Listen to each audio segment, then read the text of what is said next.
বাংলার এক অভিশপ্ত রেল স্টেশন ভূতনগর জংশন। মানুষ বলে এই স্টেশনে শেষ ট্রেনটা আসে রাত 1:13। কিন্তু আজ থেকে 25 বছর আগে ভয়ঙ্কর এক দুর্ঘটনায় পুরো স্টেশন ধ্বংস হয়ে যায়। রেল লাইন তুলে ফেলা হয়, সব ট্রেন বন্ধ। তবু প্রতি বছরের 21শে অগ্রহায়ণ রাতে অনেকেই দূর থেকে শুনেছে ট্রেনের হুইসেল।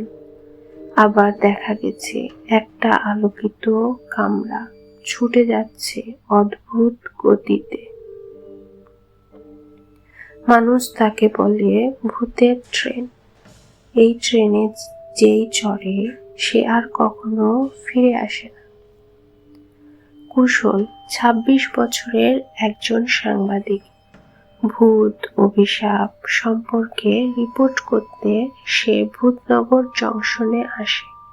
সবাই তাকে সতর্ক করে 21শে অগ্রহায়ণ রাতে সেখানে যাওয়া যাবে না।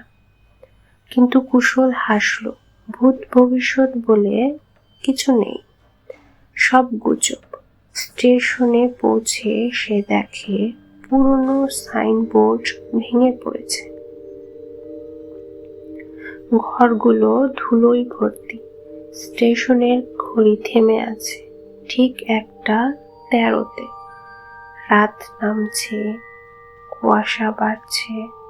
হঠাৎ সে বুকের ভেতর একটা অদ্ভুত চাপ অনুভব করে, যেন কিছু একটা তাকে ডাকছে।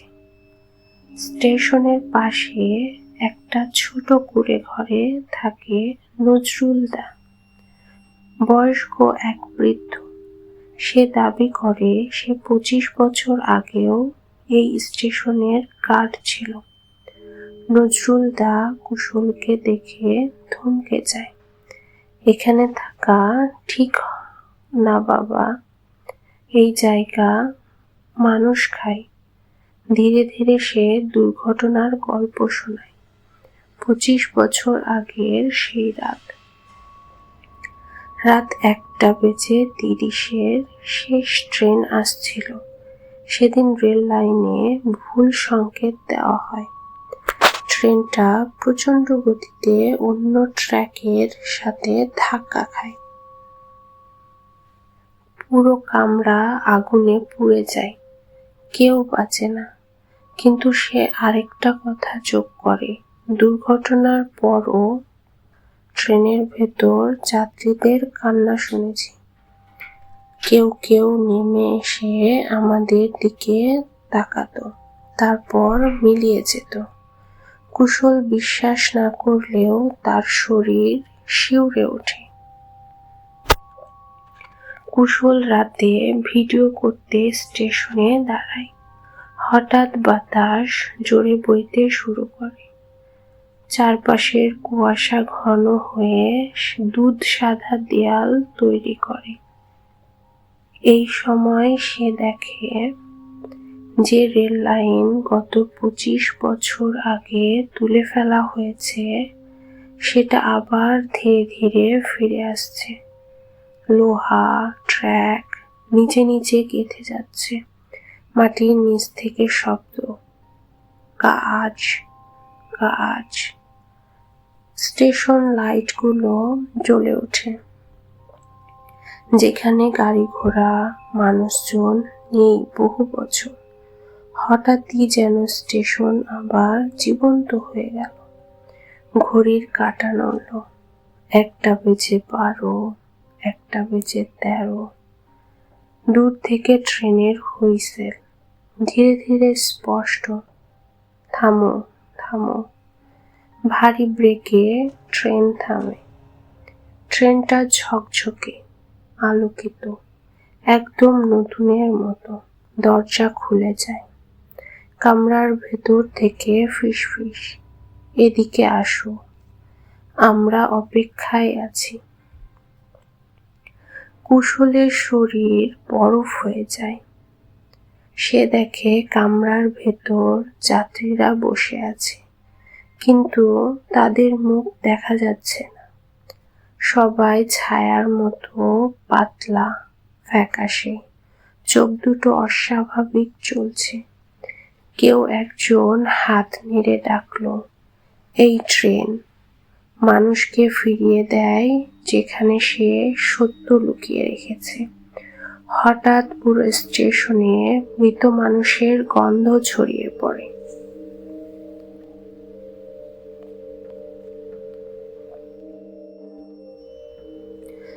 কামরায় দাঁড়িয়ে থাকা এক মহিলা ধীরে ধীরে সামনে আসে।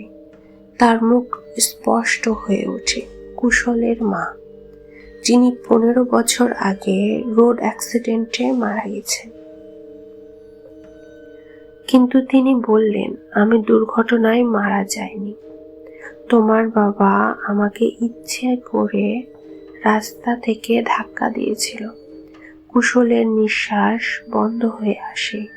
তার পুরো পৃথিবী ভেঙে পড়ে।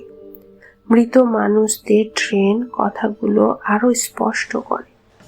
মানুষ যে সত্য থেকে পালিয়ে বেড়ায়, এই ট্রেন তাকে ফিরিয়ে আনে অতীতের মুখোমুখি করতে।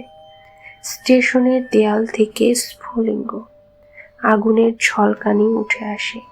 কুশল দেখতে পায় 25 বছর আগের সেই ট্রেন দুর্ঘটনার দৃশ্য যেন আবার পুনরায় ঘটছে তার চোখের সামনে। একটা পুরনো ধুলোমাখা টিকিট চেকার সামনে আসে। তার পোশাক ছেঁড়া, শরীর কালো দাগে ভর্তি। সে বলে, ট্রেনটা দুর্ঘটনায় পড়েনি, কেউ সংকেত বদলে দিয়েছিল। কুশল জিজ্ঞেস করে, কে? টিকিট চেকার বলে, তোমার বাবা। কুশল হতবাক। জানা যায় তার বাবা তখন রেলওয়েতে চাকরি করতেন। জমির লোভে এক ব্যবসায়ীর সাথে মিলে ইচ্ছে করে সংকেত বদলে দেয়। ট্রেন লাইনচ্যুত হয়ে যায়, 116 জন মানুষ মারা যায়। এই অভিশাপের কারণ তারা। ট্রেনের ছায়া মানুষেরা বলে, তোমার বাবার পাপের ভার এখন তোমার উপর। এই ট্রেনে চড়ে আমাদের সঙ্গে চলো। কুশল কাঁদতে কাঁদতে বলে, আমি তো কিছু করিনি, আমি কেন মৃত্যুবরণ করব? ট্রেনের ছায়া মানুষেরা বলে, কারণ তুমি সত্য জানতেও চাওনি। পাপ শুধু করা নয়, পাপ লুকোনো অপরাধ। ট্রেনের দরজা ধীরে ধীরে বন্ধ হতে থাকে। কুশল পালাতে যায়, কিন্তু দেখতে পায় তার পা রেল লাইনে আটকে গেছে, চলছে না। ছায়া মানুষেরা হাত বাড়িয়ে তাকে টানছে। ঠিক তখন নজরুলদা ছুটে আসে, ওকে ছেড়ে দাও, পাপটা আমার। 25 বছর আগে সংকেত বদলানোর দলে আমিও ছিলাম। পুরো স্টেশন কেঁপে ওঠে। ট্রেনের ছায়া মানুষেরা থেমে যায়। একদম নিস্তব্ধতা। নজরুলদা ধীরে বলে, বাবা, তুই যাস না, আমার পাপের ভার তোর উপর পড়বে না। ট্রেনের দরজা আবার খুলে যায়। ছায়া মানুষেরা নজরুলদাকে নিয়ে ভেতরে ঢুকে পড়ে। ট্রেন ধীরে ধীরে গতি বাড়ায়, কিন্তু এবার শব্দ নেই, আলো নেই, মৃত মানুষের নিঃশ্বাসের মতো হালকা বাতাস। তারপর কুয়াশার ভেতর মিলিয়ে যায়। স্টেশনের লাইট একে একে নিভে যায়। রেল লাইন আবার অদৃশ্য হয়ে মাটির নিচে হারিয়ে যায়। সব শেষে ঘড়ির কাঁটা থেমে যায় ঠিক 1:13-তে। কুশল বেঁচে ফেরে। সে পুরো রিপোর্ট লিখে প্রকাশ করে। কি আশ্চর্য, তার পরের বছর 21শে অগ্রহায়ণ রাতে আর কোনো ভূতের ট্রেন আসে না। কিন্তু ঠিক 1 বছর পর কুশল নিজের বাড়ির সামনে দাঁড়িয়েছিল। হঠাৎ সে শুনতে পেল দূর থেকে ট্রেনের হুইসেল। এটা 13-র মতোই সুর। তার ফোনের স্ক্রিনে একটা মেসেজ, তোমার বাবার সত্য এখনো পুরোটা প্রকাশ হয়নি, শেষ ট্রেন আবার আসবে। স্ক্রিনের সময় 1:13।